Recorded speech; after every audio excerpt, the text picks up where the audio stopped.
ओम नमो भगवते वासुदेवाय। प्यारे भक्तों, आज आप सभी श्रवण करेंगे फाल्गुन पूर्णिमा व्रत की 5 महापुण्य फल देने वाली कथा। भगवान आप सभी भक्तों की हर मनोकामना को पूर्ण करे। द्वापर युग में एक समय की बात है कि यशोदा जी ने कृष्ण से कहा, हे कृष्ण, तुम सारे संसार के उत्पन्न करता, पोषक तथा उसके संहार करता हो। आज कोई ऐसा व्रत मुझसे कहो जिसके करने से मृत्यु लोक में स्त्रियों को विधवा होने का भय ना रहे तथा यह व्रत सभी मनुष्य की मनोकामनाएं पूर्ण करने वाला हो। श्री कृष्ण कहने लगे, हे माता, तुमने अति सुंदर प्रश्न किया है। मैं तुमसे ऐसे ही व्रत को सविस्तार कहता हूँ। सौभाग्य की प्राप्ति के लिए स्त्रियों को 32 पूर्णमासियों का व्रत करना चाहिए। इस व्रत के करने से स्त्रियों को सौभाग्य संपत्ति मिलती है। यह व्रत अचल सौभाग्य देने वाला एवं भगवान शिव के प्रति मनुष्य मात्र की भक्ति को बढ़ाने वाला है। यशोदा जी कहने लगी, हे कृष्ण, सर्वप्रथम इस व्रत को मृत्यु लोक में किसने किया था, इसके विषय में विस्तार पूर्वक मुझसे कहो। श्री कृष्ण जी कहने लगे कि इस भूमंडल पर एक अत्यंत प्रसिद्ध राजा चंद्रहास से पालित अनेक प्रकार के रत्नों से परिपूर्ण कांतिका नाम की एक नगरी थी। वहां पर धनेश्वर नाम का एक ब्राह्मण था और उसकी स्त्री अति सुशीला रूपवती थी। दोनों ही उसी नगरी में बड़े प्रेम के साथ रहते। एक समय एक बड़ा तपस्वी योगी उस नगरी में आया। वह योगी उस ब्राह्मण के घर को छोड़कर अन्य सब घरों से भिक्षा लाकर भोजन किया करता था। रूपवती से वह भिक्षा नहीं लिया करता था। उस योगी ने एक दिन रूपवती से भिक्षा न लेकर किसी अन्य घर से भिक्षा लेकर गंगा किनारे जाकर भिक्षान्न को प्रेम पूर्वक खा रहा था कि धनेश्वर ने योगी का यह सब कार्य किसी प्रकार से देख लिया। अपनी भिक्षा के अनादर से दुखी होकर धनेश्वर योगी से बोला, महात्मन, आप सब घरों से भिक्षा लेते हैं परंतु मेरे घर की भिक्षा कभी भी नहीं लेते, इसका कारण क्या है? योगी ने कहा कि निसंतान के घर की भीख पतितों के अन्न के तुल्य होती है और जो पतितों का अन्न खाता है वो भी पतित हो जाता है। चूंकि तुम निसंतान हो अतः पतित हो जाने के भय से मैं तुम्हारे घर की भिक्षा नहीं लेता हूँ।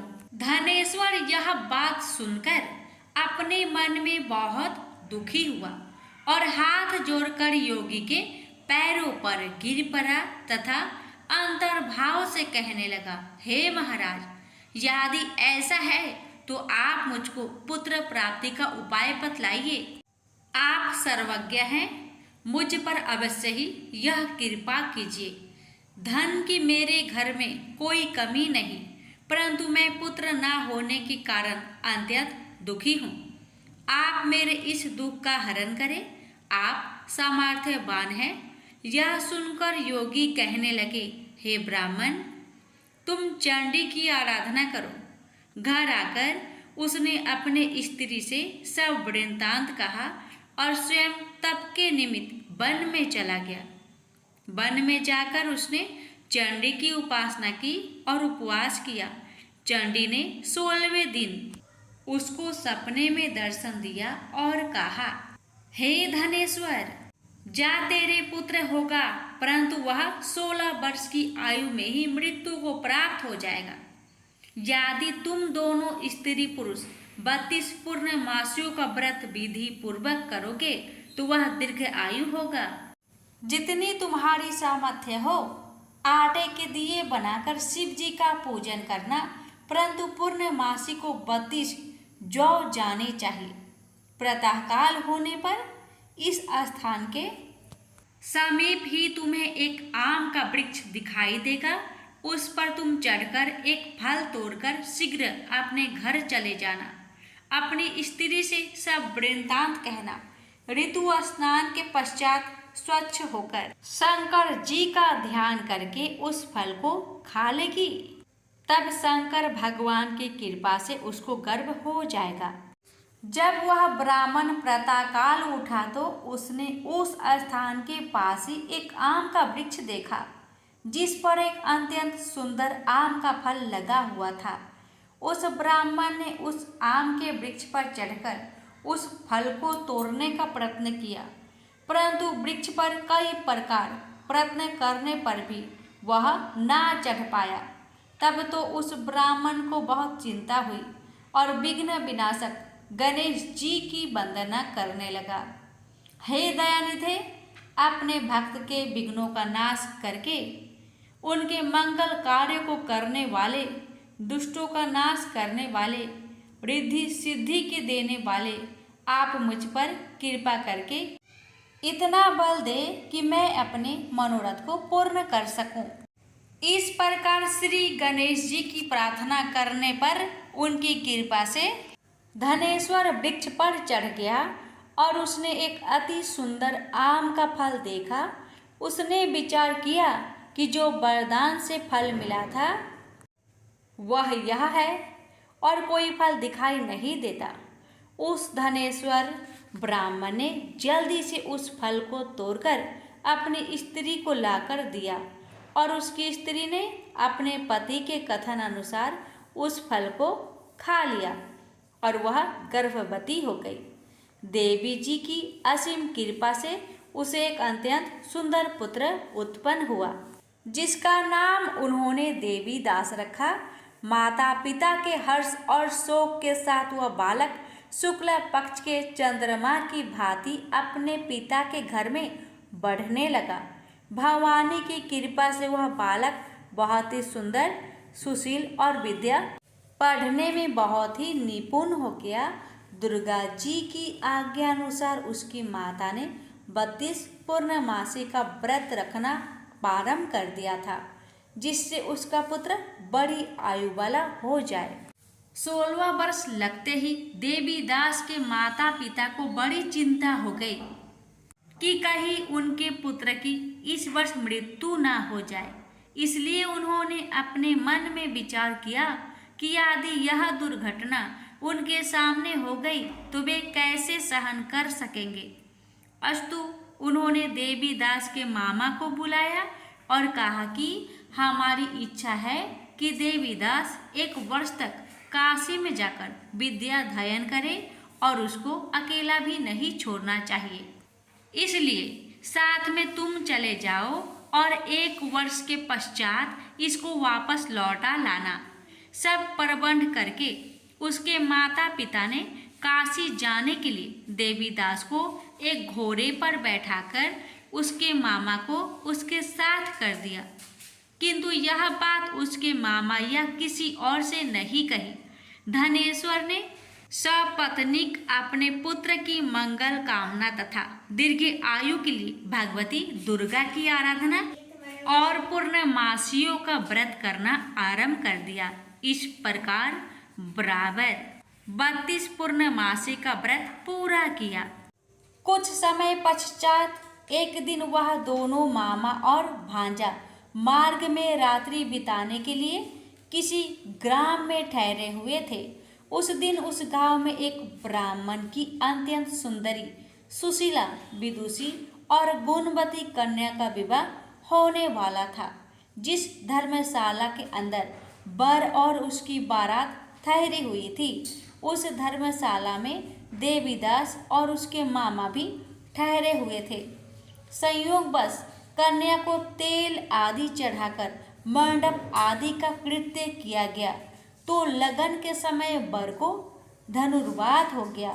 अस्तु वर के पिता ने अपने कुटुंबियों से परामर्श करके निश्चय किया कि यह देवीदास मेरा पुत्र जैसा ही सुंदर है, मैं इसके साथ ही लगन करा दूं और बाद में विवाह के अन्य कार्य मेरे लड़के के साथ हो जाएंगे। ऐसा सोचकर देवीदास के मामा से जाकर बोला कि तुम थोड़ी देर के लिए अपने भांजे को हमें दे दो, जिससे विवाह के लग्न का सब कृत्य सुचारू रूप से हो सके। तब उसका मामा कहने लगा कि जो कुछ भी मधुपर्क आदि कन्यादान के समय वर को मिले वह सब हमें दिया जाए, तो मेरा भांजा इस बारात का दूल्हा बन जाएगा। यह बात वर के पिता ने स्वीकार कर लेने पर उसने अपना भांजा वर बनने को भेज दिया और उसके साथ सब विवाह कार्य रात्रि में विधि पूर्वक संपन्न हो गया। पत्नी के साथ वह भोजन न कर सका और अपने मन में सोचने लगा कि न जाने यह किसी स्त्री होगी। वह एकांत में इसी सोच में गरम निश्वास छोड़ने लगा तथा उसकी आंखों में आंसू भी आ गया।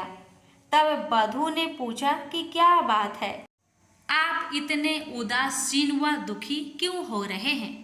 तब उसने सब बातें जो वर के पिता व उसके मामा में हुई थी उसको बतला दी। तब कन्या कहने लगी कि यह ब्रह्म विवाह के विपरीत हो कैसे सकता है। हे देव, ब्राह्मण और अग्नि के सामने मैंने आपको ही अपना पति बनाया है, इसलिए आप ही मेरे पति हैं। मैं आपकी ही पत्नी रहूंगी, किसी अन्य की कदापि नहीं। तब देवीदास ने कहा, ऐसा मत करिए, क्योंकि मेरी आयु बहुत थोड़ी है। मेरे पश्चात आपकी क्या गति होगी, इन बातों को अच्छी तरह विचार लो। परंतु वह दृढ़ विचार वाली थी, बोली कि जो आपकी गति होगी वही मेरी गति होगी। हे स्वामी, आप उठिए और भोजन करिए, आप निश्चय ही भूखे होंगे। इसके बाद देवीदास और उसकी पत्नी दोनों ने भोजन किया तथा शेष रात्रि वे सोते रहे। प्रातःकाल देवीदास ने अपनी पत्नी को 3 नगों से जड़ी हुई एक अंगूठी दी, एक रुमाल दिया और बोला, हे प्रिय, इसे लो और संकेत समझकर स्थिर चित हो जाओ। मेरा मरण और जीवन जानने के लिए एक पुष्प वाटिका बना लो, उसमें सुगंधी वाली एक नौ मल्लिका लगा लो, उसको प्रतिदिन जल से सींचा करो और आनंद के साथ खेलो कूदो तथा उत्सव मनाओ। जिस समय और जिस दिन मेरा प्रांत होगा ये फूल सूख जाएंगे और जब ये फिर हरे हो जाए तो जान लेना कि मैं जीवित हूँ। यह बात निश्चय करके समझ लेना, इसमें कोई संचय नहीं है। यह समझाकर वह चला गया। प्रातःकाल होते ही वहां पर गाजे बाजे बजने लगे और जिस समय विवाह के कार्य समाप्त करने के लिए वर तथा सब बाराती मंडप में आए तो कन्या ने वर को भली प्रकार से देखकर अपने पिता से कहा, यह मेरा पति नहीं है, मेरा पति वही है जिसके साथ रात्रि में मेरा पानी ग्रहण हुआ था। इसके साथ मेरा विवाह नहीं हुआ है। यदि यह वही है तो बताए कि मैंने इसको क्या किया। मधुपर्क और कन्यादान के समय जो मैंने भूषण आदि दिए थे उन्हें दिखाए तथा रात में मैंने क्या गुप्त बातें कही थी वह सब सुनाए। पिता ने उसके कथन अनुसार वर को बुलाया। कन्या की यह सब बातें सुनकर वह कहने लगा कि मैं कुछ नहीं जानता। इसके पश्चात लज्जित होकर वह अपना सा मुंह लेकर चला गया और सारी बारात भी अपमानित होकर वहां से लौट गई। भगवान श्री कृष्ण बोले, हे माता, इस प्रकार देवीदास काशी विद्याध्ययन के लिए चला गया। जब कुछ समय बीत गया तो काल से प्रेरित होकर एक सर्प रात्रि के समय उसको डसने के लिए वहां पर आया। उस विषधर के प्रभाव से उसके शयन के स्थान चारों ओर से विष की ज्वाला से विषैला हो गया, परंतु व्रत राज के प्रभाव से उसको काटने न पाया, क्योंकि पहले ही उसकी माता ने 32 पूर्णिमा का व्रत कर रखा था। इसके बाद वह मध्या के समय स्वयं काल वहां पर आया और उसके शरीर से उसके प्राणों को निकालने का प्रयत्न करने लगा, जिससे वह मूर्छित होकर पृथ्वी पर गिर पड़ा। भगवान की कृपा से उसी समय पार्वती जी के साथ श्री शंकर जी वहां पर आ गए। उसको मूर्छित दशा में देखकर पार्वती जी ने भगवान शंकर से प्रार्थना की कि हे महाराज, इस बालक की माता ने पहले 32 पूर्णिमा का व्रत किया था, जिसके प्रभाव से हे भगवान आप इसको प्राण दान दे। भवानी के कहने पर भक्त वत्सल भगवान श्री शिव जी ने उसको प्राण दान दे दिया। इस व्रत के प्रभाव से काल को भी पीछे हटना पड़ा और देवीदास स्वस्थ होकर बैठ गया। उधर उसकी स्त्री उसके काल की प्रतीक्षा किया करती थी। जब उसने देखा कि उस पुष्प वाटिका में पत्र पुष्प कुछ भी नहीं रहे तो उसको बड़ा आश्चर्य हुआ, और जब वह वैसे ही हरी भरी हो गई तो वह जान गई कि वह जीवित हो गए हैं। यह देखकर वह बहुत प्रसन्न मन से अपने पिता के कहने लगी कि पिताजी, मेरे पति जीवित है, आप उनको ढूंढिए। जब 16 वर्ष व्यतीत हो गया तो देवीदास भी अपने मामा के साथ काशी से चल दिया।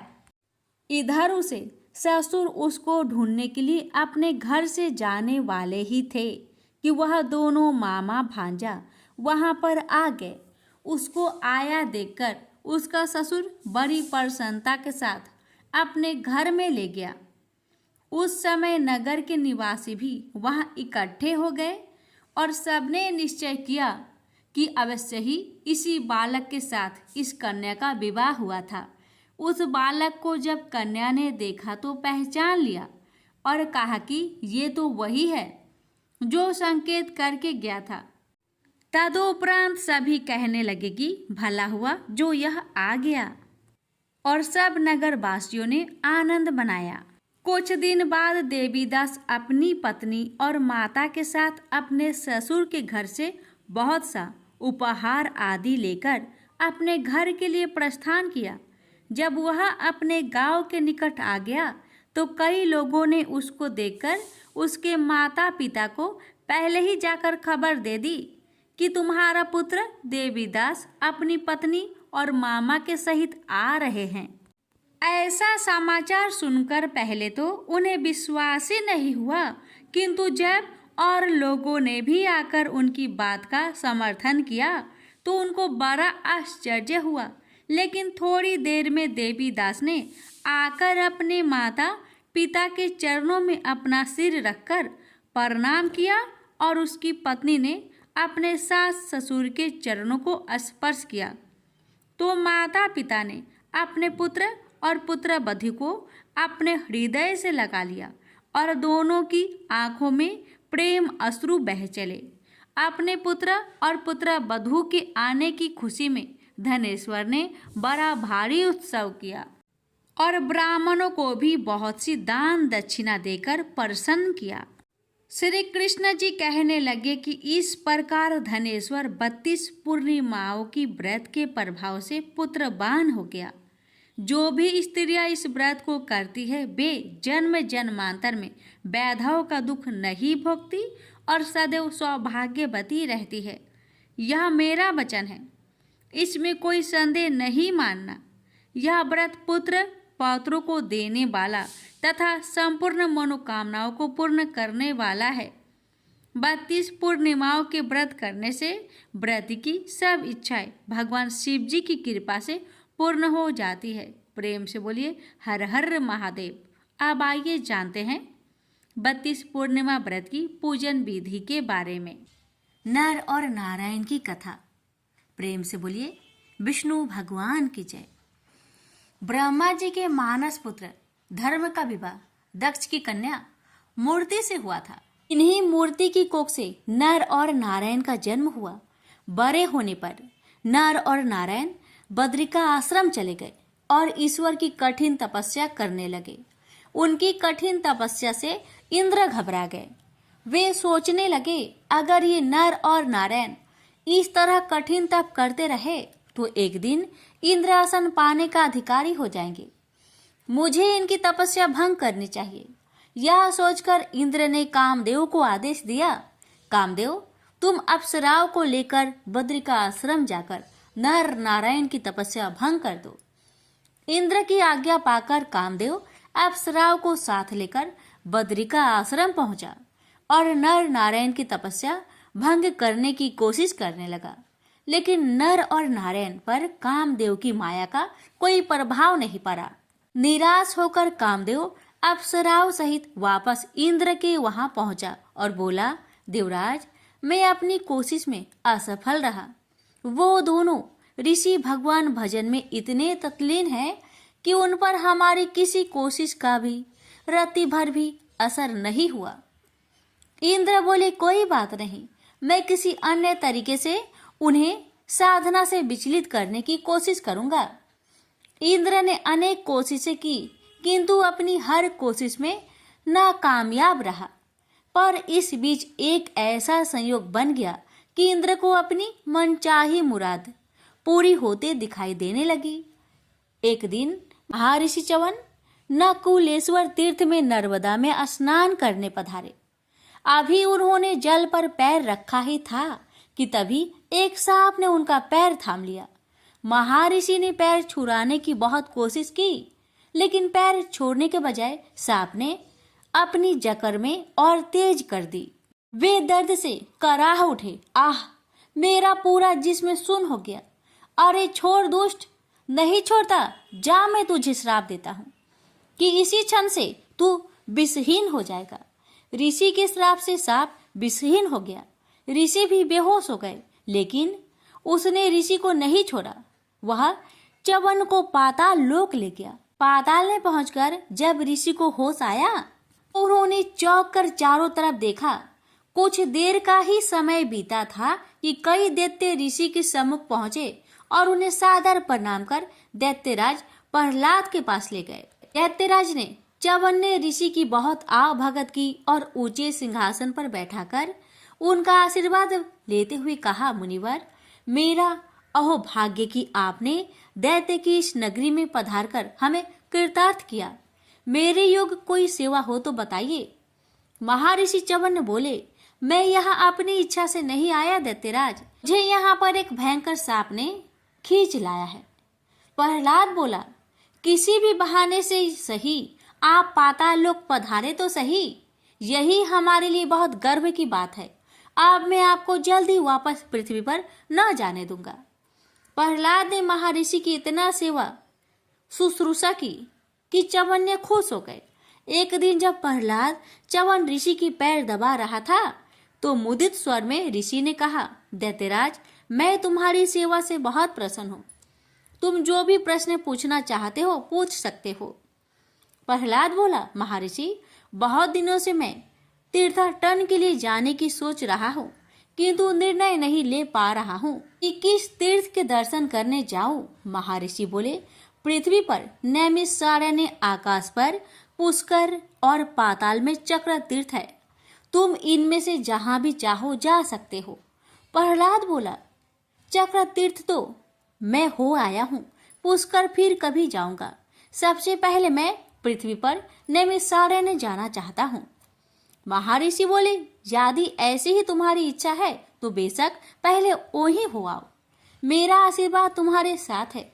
प्रहलाद अपने दैत्य साथियों के साथ नैमिषारण्य पहुंचा। एक जगह पहुंचकर एक पेड़ की ओर इशारा करके सेनापति ने कहा, महाराज, जरा उस पेड़ को तो देखिए। उसकी हर शाखा और तने पर तीर ही तीर घुसे हुए हैं। पेड़ के पास पहुंचकर प्रहलाद ने कहा, किसी पक्के धनुषधारी ने इस पर अभ्यास किया लगता है। हर तीर के नीचे एक बिंधा हुआ नाग। यह तो सरासर हमारी बेइज्जती है। नाग हमारे मित्र है, इसलिए जिसने भी इस नागों को इतनी बेदर्दी से मारा है वह हमारा दुश्मन है। तभी पेड़ के झुरमुट से उन्हें दो तपस्वी निकलते दिखाई दिए, जिनके कंधों पर धनुष बाण थे और जिन्होंने गले में सूत की मालाएं पहनी हुई थी। उनके पास जाकर प्रहलाद ने पूछा, तुम दोनों कौन हैं और इस घनघोर जंगल में क्या कर रहे हो? उन व्यक्तियों ने उत्तर दिया, मैं नर हूँ और ये नारायण हैं। हम इस जंगल में तपस्या करते हैं और शस्त्र अभ्यास भी। प्रहलाद बोला, उस पेड़ पर जो बाने से बिधे हुए नाग है, क्या उन पर भी तुम दोनों ने ही अभ्यास किया है? नारायण बोले, हाँ, परंतु तुम कौन हो और यह प्रश्न किस लिए कर रहे हो? प्रहलाद ने उत्तर दिया, मैं दैत्यराज प्रहलाद हूँ। नागों की हत्या करके तुम दोनों में बड़ा ही अपराध किया है। तुम दोनों को इसका दंड भुगतना पड़ेगा। प्रहलाद की बात सुनकर दोनों तपस्वियों के चेहरे तन गए। वे बोले, कौन देगा हमें दंड? हमें दंड देने वाला भी विश्व में पैदा नहीं हुआ है।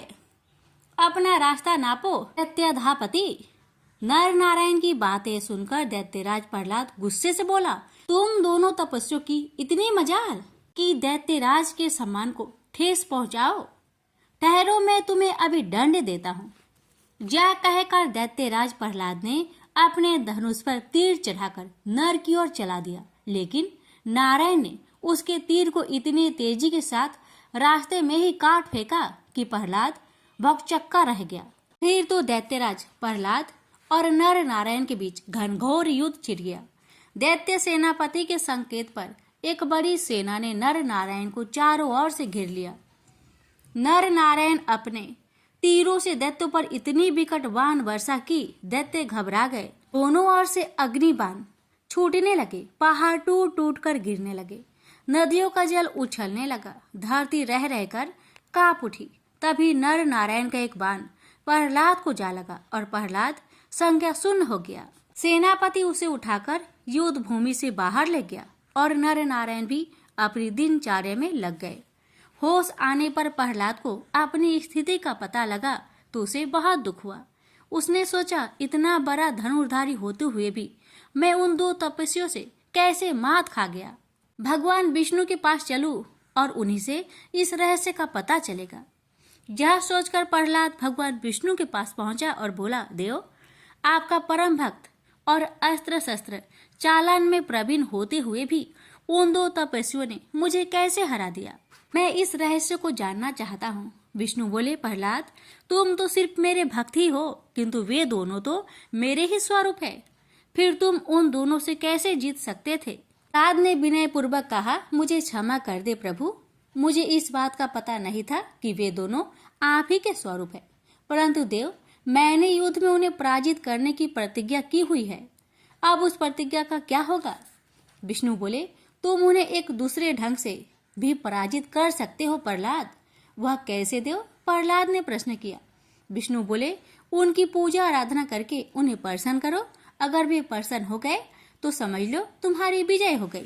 भगवान विष्णु की बात सुनकर प्रहलाद पुनः नैमिषारण्य में पहुंचा और पूरी भक्ति भाव से नर नारायण की आराधना करने लगा। उसकी कठिन साधना से प्रसन्न होकर नर नारायण ने उसे दर्शन दिए। फिर बोले, हम तुम्हारी आराधना से प्रसन्न हुए दैत्यराज, लेकिन तुमने तो हमें पराजित करने की प्रतिज्ञा की थी। अब हमारी आराधना किस लिए कर रहे हो? प्रहलाद बोला, पहले मुझे आपके वास्तविक स्वरूप का पता नहीं था देव, लेकिन जब भगवान विष्णु ने मुझे बताया कि आप दोनों उन्हीं के प्रति स्वरूप है तो मेरी आंखें खुल गई।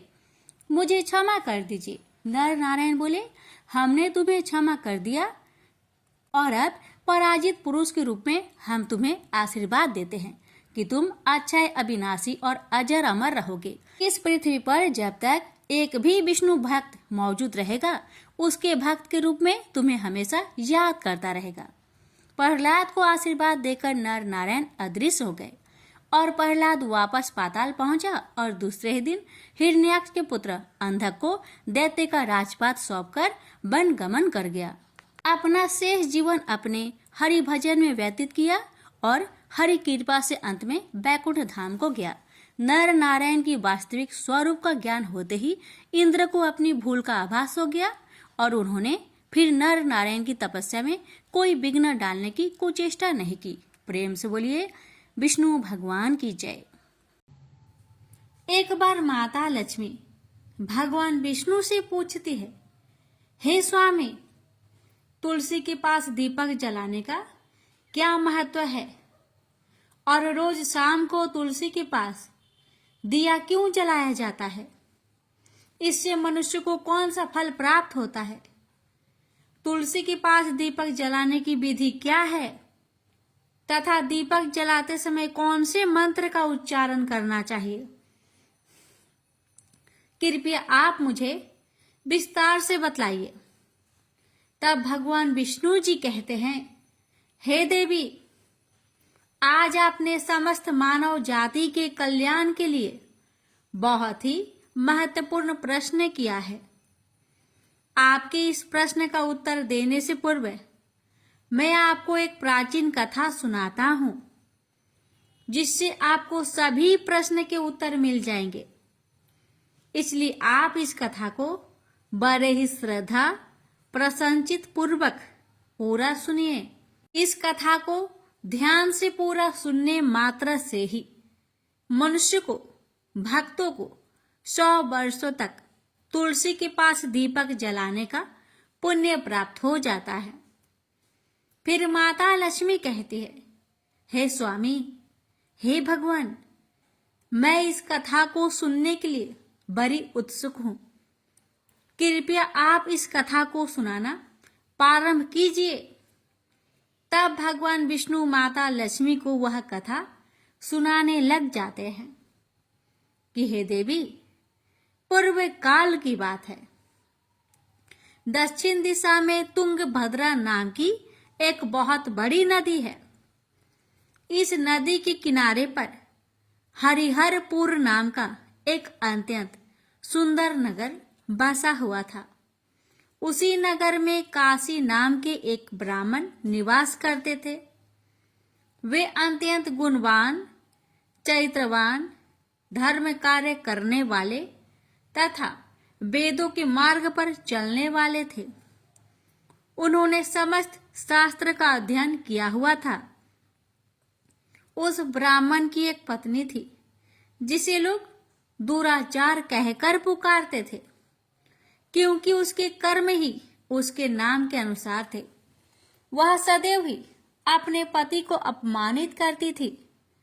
वह अपने पति के लिए कुवाच्य कहती रहती, पति को भयंकर दुख देती थी, पति के लिए कभी भोजन नहीं बनाती थी, अपने पति के साथ कभी शयन नहीं किया, कभी उसके साथ प्रेम से व्यवहार तक नहीं किया।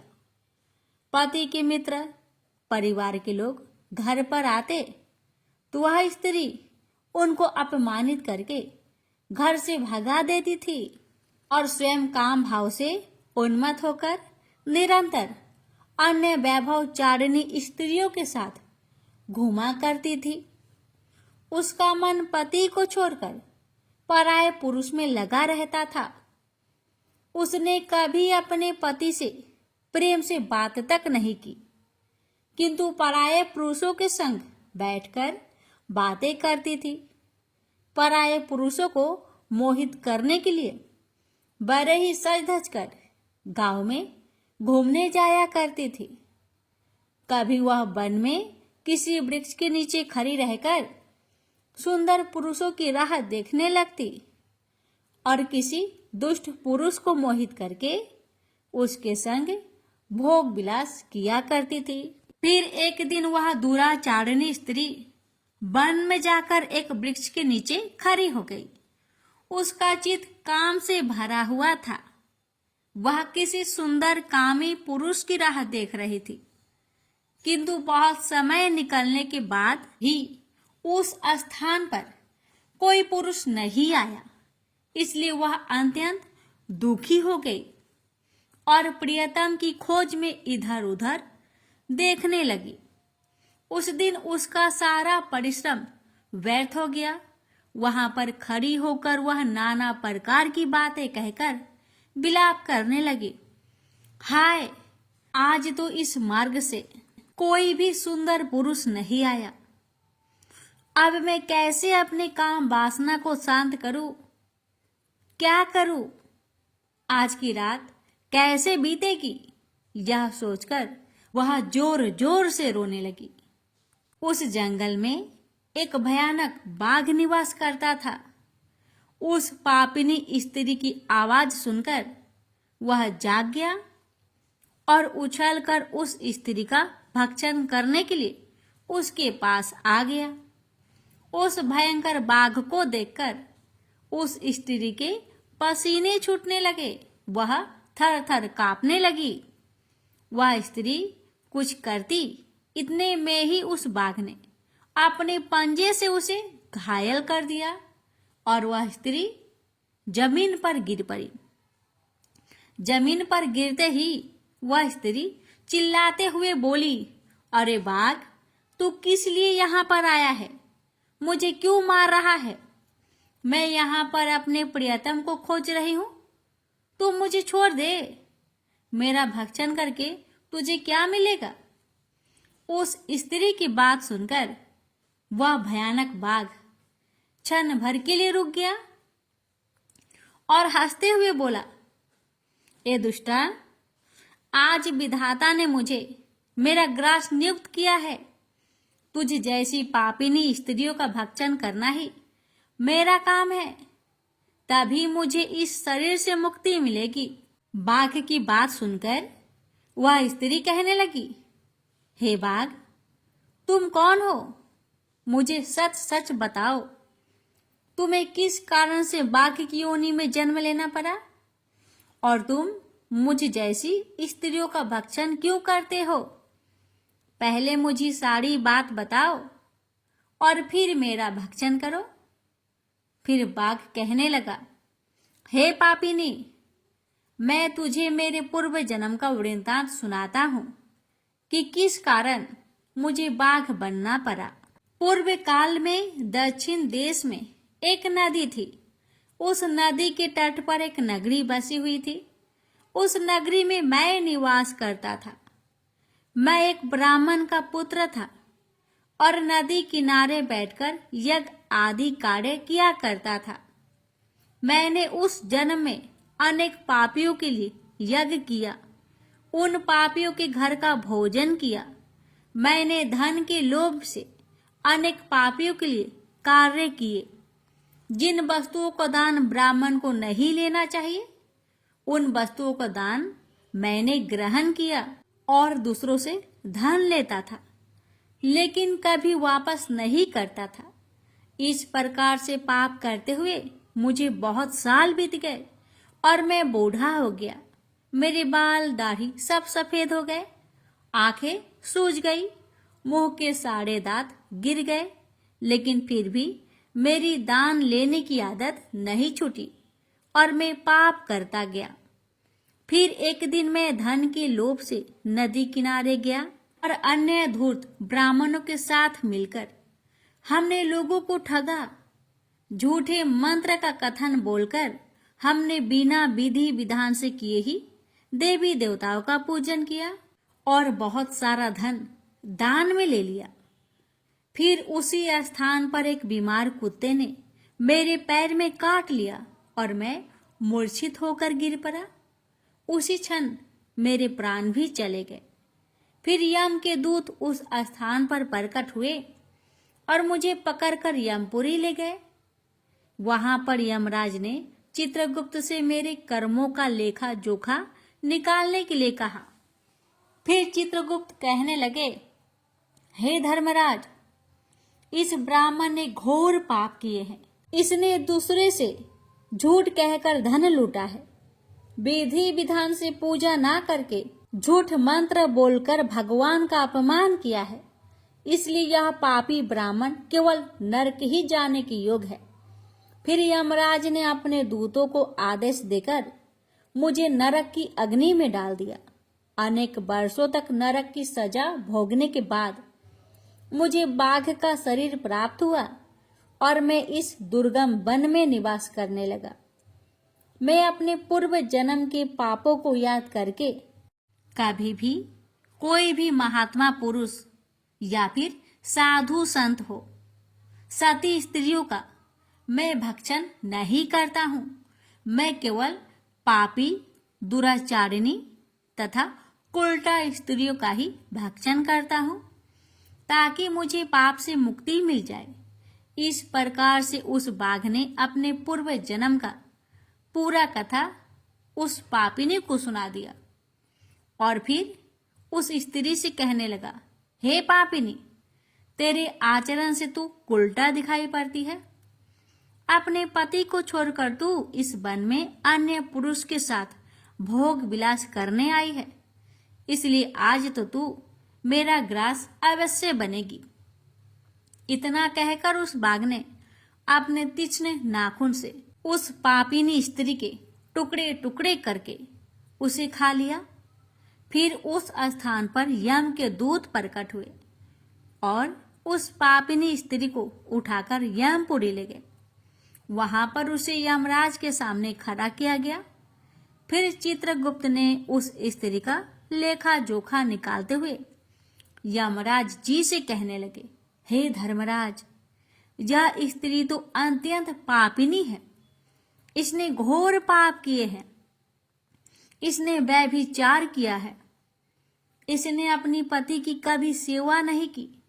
अपने पति को भूलकर पराये पुरुषों के संग भोग विलास किया करती। उसके पाप को सुनकर यमराज जी ने उस स्त्री को अग्नि से भरे हुए कुंडों में डालने का आदेश दिया। अनेक वर्षों तक उसे उस कुंड में पकाया गया। फिर उसे निकालकर दूसरे नरक में डाल दिया गया। इस प्रकार से उसे अनेक वर्षों तक अलग अलग नरकों में डाला गया और नरकों में डालने के बाद वह महापापी स्त्री पुनः पृथ्वी लोक पर आकर चांडाल के रूप में उत्पन्न हुई। चांडाल के घर में जन्म लेकर वह फिर से अनेक पाप करने लगी, व्यभिचार करने लगी, अनेक पापी पुरुषों के संग विहार करने लगी। कुछ समय बाद पूर्व जन्म के पापों के कारण उसे कोढ़ का रोग हो गया और वह भयानक पीड़ा सहन करने लगी। उसका अंग अंग जलने लगा। उसके नेत्रों में पीड़ा होने लगी। इस दुख को सहन करती हुई अपना जीवन को बिता रही थी। फिर एक दिन वह तीर्थ में स्नान करने के उद्देश्य से अनंतपुरा में चली गई। वहां पर वह एक आश्रम के बाहर निवास करने लगी। वहां उस आश्रम में एक तुलसी जी का पौधा था। अन्य स्त्रियों को वहां पर तुलसी जी के पास दीपक जलाते हुए देखकर उस महापापी स्त्री ने भी वही किया। उसने तुलसी जी के पौधे के पास जाकर एक घी का दीपक जला दिया। फिर उसी रात हृदयघात से उसकी मृत्यु हो गई और यमराज के दूत उसे लेने के लिए आ गए। जैसे ही यम के दूत उस पापी स्त्री को पास में बांध कर ले जाने लगे, वैसे ही भगवान विष्णु के दो पार्षद उस स्थान पर प्रकट हुए और उन्होंने उन दोनों को रोक लिया और कहने लगे, हे दूतों, इस स्त्री को तुम छोड़ दो। यह नरक जाने की योग्य नहीं है। तुम किसके आदेश से ऐसा अधर्म कर रहे हो? फिर यम के दूत कहने लगे, हे पार्षदों, हम यमराज के आदेश से इस पापी स्त्री को उठाकर ले जा रहे हैं, किंतु आप हमें किस कारण से रोक रहे हैं? यह स्त्री अत्यंत पापी है, महापापी है। इसने बहुत घोर पाप किए हैं। इसे नरक में जाने की आज्ञा मिली है। फिर पार्षद कहने लगे, हे दूतों, यह स्त्री तो विष्णु भगवान की भक्त है। यह नरक जाने की योग्य नहीं है। इसने शाम के समय तुलसी जी के पास दीपक जलाया है। इसी कारण से इसके समस्त पाप नष्ट हो गए हैं। इसलिए अब यह नरक जाने की योग्य नहीं है। यह स्वर्ग जाने की अधिकारी बन चुकी है। पार्षदों की बात सुनकर यमदूतों ने उस स्त्री को उस स्थान पर छोड़ दिया और यमलोक लौट गए। वहां जाकर उन्होंने यमराज को सारा वृत्तांत सुना दिया। फिर भगवान विष्णु के पार्षद उस स्त्री को दिव्य विमान पर बैठाकर स्वर्ग ले गए। भगवान विष्णु कहते हैं, हे देवी, इस प्रकार से तुलसी के पास दीपक जलाने मात्र से ही मनुष्य के सभी पाप नष्ट हो जाते हैं, सभी संकट कट जाते हैं। जो स्त्री नित्य शाम को तुलसी जी के पास दीपक जलाती है, वह सौभाग्यशाली बन जाती है। उसके पूर्व जन्मों के सभी पाप नष्ट हो जाते हैं, उसे सुख समृद्धि की प्राप्ति होती है। रोज तुलसी के पास दीपक जलाते समय इस मंत्र का उच्चारण करना चाहिए। ओम तुलसी देवे च विद्महे विष्णु प्रियाय च धीमहि तन्नो बृंदा प्रचोदया। इसका अर्थ है, विष्णु प्रिया तुलसी, मैं आपको नमन करती हूँ, आप मुझे उच्च बुद्धि दीजिए। हे वृंदा, आप मेरे मन को रोशन करें। भगवान विष्णु कहते हैं, हे देवी, हजारों अमृत के घरों से नहलाने पर भी श्री हरि विष्णु को उतनी तृप्ति नहीं होती जितनी कि वे मनुष्य के द्वारा तुलसी का एक पत्ता चढ़ाने से प्राप्त करते हैं। 10,000 गौदान से मानव को जो फल प्राप्त करता है, वही फल तुलसी पत्र के दान से पा लेता है। जो मृत्यु के समय अपने मुख में तुलसी पत्र का जल पा जाता है, वह संपूर्ण पापों से मुक्त होकर भगवान श्री हरि विष्णु के धाम को जाता है। हिंदू धर्म में तुलसी के पौधे का महत्व सबसे अधिक है। इसकी सबसे पहले पूजा भगवान विष्णु ने की थी। भगवान विष्णु कहते हैं, जिस प्रकार से देवी लक्ष्मी से बैकुंठ को ऐश्वर्य प्राप्त है, उसी प्रकार से बैकुंठ में तुलसी के कारण ही पवित्रता प्राप्त है। पृथ्वी लोक पर जिस स्थान पर भी तुलसी का पौधा होगा, उस स्थान पर कभी बुराई का वास नहीं होगा। ऐसा स्थान सबसे अधिक पवित्र होगा। इसी कारण से हमें हमारे घर में तुलसी का पौधा अवश्य लगाना चाहिए। इस प्रकार से भगवान विष्णु ने तुलसी के पास दिया जलाने का महत्व, महिमा बताए। अगर कथा अच्छी लगे तो कमेंट बॉक्स में तुलसी महारानी की जय अवश्य लिखें और इस वीडियो को एक शेयर अवश्य करें। भगवान विष्णु आप सभी भक्तों की हर मनोकामना को पूर्ण करे। प्रेम से बोलिए जय श्री हरि। एक बार पथवारी माता पाल और विनायक जी में झगड़ा हो गया। सब आपस में स्वयं को बड़ा बताने लगे। इतने में एक ब्राह्मण का लड़का आया। पाल, पथवारी, गजानन जी ने उसे रोका और कहा, लड़के रुक जा और हमारा न्याय कर। लड़का बोला, मैं कल वापस आऊंगा, तब न्याय करूंगा। घर आकर लड़के ने माँ से कहा, माँ, मुझे कल पाल, पथवारी माता, विनायक जी का न्याय चुकाना है। तो माँ ने कहा, बेटा सबको बड़ा बता देना। दूसरे दिन लड़का वहां गया और बोला, पाल माता, आप बड़ी हो, क्योंकि हर व्यक्ति आता है और स्नान ध्यान करके शुद्ध होकर जाता है और आप सबकी रक्षा करती हैं। हे पथवारी माता, आप सबसे बड़ी हो, क्योंकि कितने भी तीर्थ धर्म ध्यान कर ले, पर आपकी पूजा किए बिना उनका कार्य पूर्ण नहीं होता। आप जीवित को भी तारती हैं और मरने के बाद भी उद्धार करती है। पथवारी माता पथ की धारिणी, इसलिए आप बड़ी हो। अब विनायक जी से लड़का बोला, सबसे पहले शुभ काम में आपको ही मनाया जाता है। आपको ध्याये बिना कोई काम सिद्ध नहीं होता, इसलिए आप बड़े हो। पाल माता, पथवारी माता, विनायक जी भगवान लड़के की चतुराई से प्रसन्न हो गए और बोले, लड़के तुमने तो हम सबको बड़ा कर दिया, उसको सुखी रहने का आशीर्वाद दिया और जौ के दाने उसके अंगोछे में डाल दिया। लड़का सोचने लगा, ये तो घाटे का सौदा रहा। सारा दिन खराब कर न्याय किया और इतने से जौ मिले। उदास मन से घर आकर अंगोछा एक कोने में डाल दिया। माँ ने अंगोछा उठाया तो उसमें से हीरे मोती बिखर गए। तो माँ बोली, बेटा न्याय करके क्या लाया है? लड़का बोला, माँ कोने में जो पड़ा है देख लो। वहाँ गई, देखा हीरे मोती का ढेर लगा है, हीरे मोती जगमगा रहे हैं। माँ अत्यधिक प्रसन्न हो गई। माँ ने बेटे को बुलाया और कहा, बेटा आज तो पाल माता, पथवारी माता, विनायक जी भगवान आज तो हम पर प्रसन्न हुए हैं। माँ बेटे बहुत प्रसन्न हुए। हे भगवान, जैसा पाल माता, पथवारी माता, विनायक जी भगवान ने लड़के को दिया, वैसे सबको देना। कहानी कहने सुनने हुक्कार भरने वालों को सुख समृद्धि धन्य धान्य देना।